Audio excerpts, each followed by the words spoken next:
Good morning. This is Chris. In this material, I will focus on how to utilize production cycles. In a separate video, I will show you how to configure them correctly.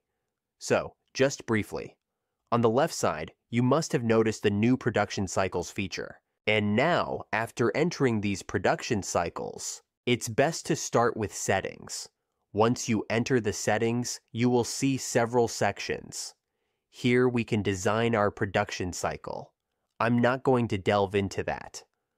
What you should note at this point is that we can create a different kind of sections. For example, here we have production planning and other predefined sections. Here, when adding a section, we can choose one of the predefined sections or a custom task list. And that's all I want to say for the start. I have a ready production plan, which is quite typical for medium-sized company. Starting from the production plan, through the shopping list, ingredient preparation, cooking, and packing. We will go through it. And here, I have created some recurring tasks that will be created automatically. Now let's go back to the production cycle itself. What is the production cycle? The production cycle is a cooking process for a given day. So if we're cooking for one day, for example Tuesday, then the production cycle is 1 day of cooking. If we're cooking, for example, for both Friday and Saturday together, then that's our production cycle, and it lasts for 2 days. We start by adding a production cycle. I'm selecting from the calendar when I want to start cooking, and I'm choosing when I want to finish cooking. So everything must be ready by 2 p.m. the day before. And here, the system shows us, in summary, how many things do we have to do. I will still be working on it. Special mobile applications for the kitchen will be published for production cycles. I will also show that in a separate material. I won't go into that today. Next, in the orders section, the system will show us the number of orders we have for that day. Here, you'll see the number of meal plans ordered. We can then go to other reports that we're already familiar with in the system, and you can find them here on the left. Here is the summary of the number of meals in the system, and the summary of the extras. Now, we can go to my first step, which is production planning. It's best to divide these tasks by section in the kitchen or by person. I will be dividing them by section in the kitchen. I should start by assigning the ingredients for preparation. I have the ingredient preparation section here. The first thing I should do is plan the entire production. We estimate that this production planning, this preparation stage of the cycle, will take between 30 and 60 minutes. However, this work will really save a lot of time and avoid many mistakes. Alright, so we're starting with preparation and assigning the ingredients. Later, we need to lay out which section will prepare which recipes. Then, we assign meals to the portioning area. If we have one or more sections for portioning, we'll have to outline which section will pack which meal. And things like printing labels for the containers and bags. Preparing the food containers, fetching them from the storage, counting them, and, for example, our morning briefing with the team. While we are completing these tasks, we can move them to a given stage or click to read more details about what the task involves. Okay, let's move on. We have a shopping list. The shopping list shows us all the items that are connected with this day. So if the shopping list matches a given day, it will be on this list. If you click on the list, you get the same shopping list we've discussed many times, and you can find it here in the kitchen section. Next, in the ingredient preparation section, which is something new, this is a step we should take before cooking. The system will show us all the ingredients we need to prepare for a given day. We can sort it in any way we like, and you can ask what we should do now if we have this production planning.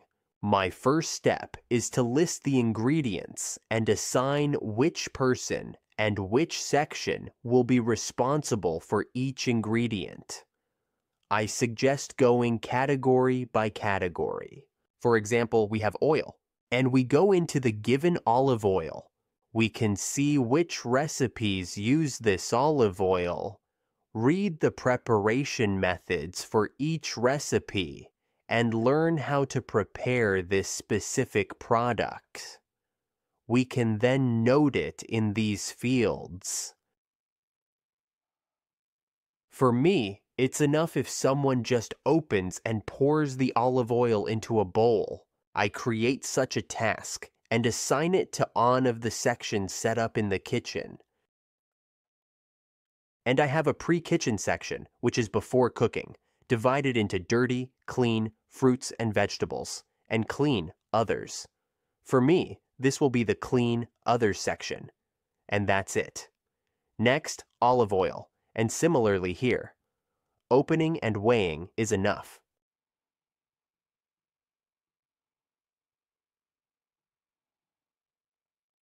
And we move on to the next category.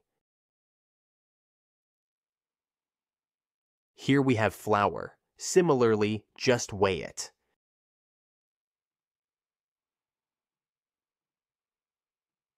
Let's explore a more interesting category.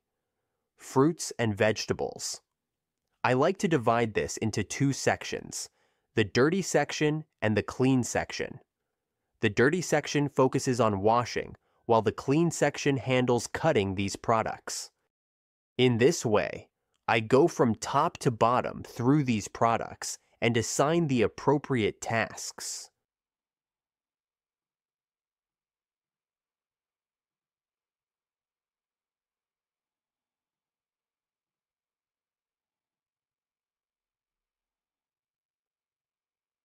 For the beetroot, we should clean and peel it before further processing.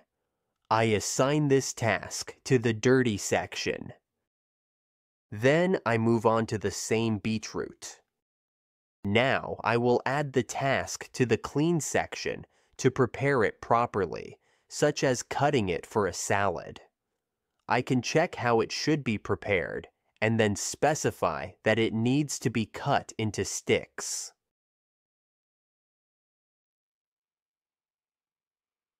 And now I assign it to the clean fruits and vegetables section.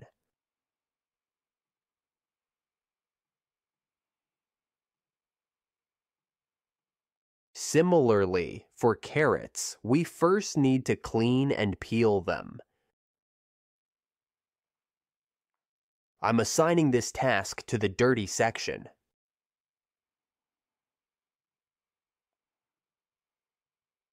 And then I create two tasks for the clean section, to slice this carrot into sticks for the salad and to shred it for the patties. And that's how I should review all the ingredients. As I mentioned, it seems time-consuming at first, but planning the production should take about 30 to 60 minutes. Later, in the task section, we can organize it by kitchen section. This way, we can collapse all tasks and open only one to see what needs attention in the dirty section. They should go get that carrot. First, they need to pick it up from storage, then wash and peel it. Once ready, move it to the done stage. Similarly with the beetroot, it should be picked up from storage.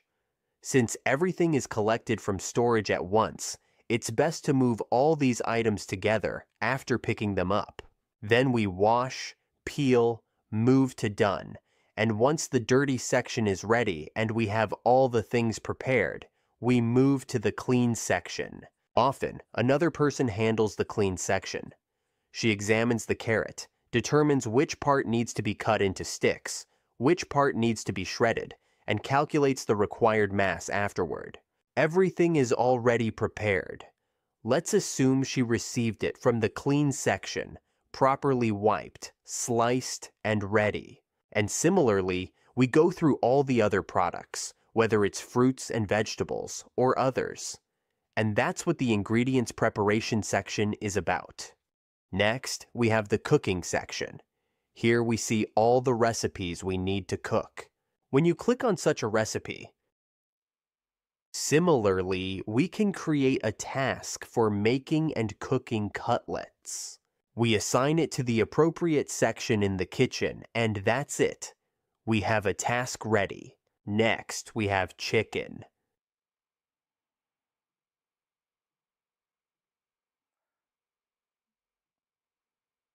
Omelettes.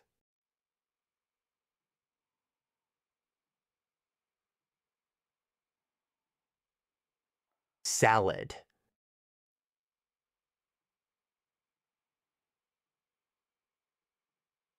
Here we have a slightly more interesting example. Baked peaches. We should prepare the mascarpone with cinnamon separately from the baked peaches. This way, I can mark the peaches separately, and of course, you can bake a few peaches more. I'm creating a task and note that it's only about the peaches. I'm assigning it to the appropriate section in the kitchen. And then I go back into that meal, and now I create a separate task for those remaining ingredients.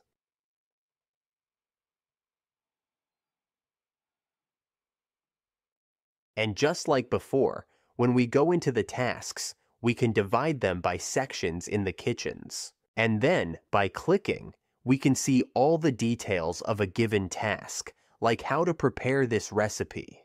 We can see which meals it will be used for, along with some additional descriptions and the weights we obtained. If, after preparation, we end up with a bit more of an ingredient, such as rice swelling, we can note that we got, for example, 600 grams.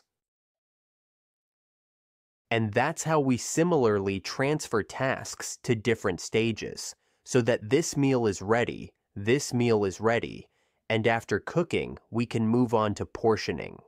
Here, regarding portioning, we can easily create all tasks with one click. Let's assume that we only have one section in the portioning area.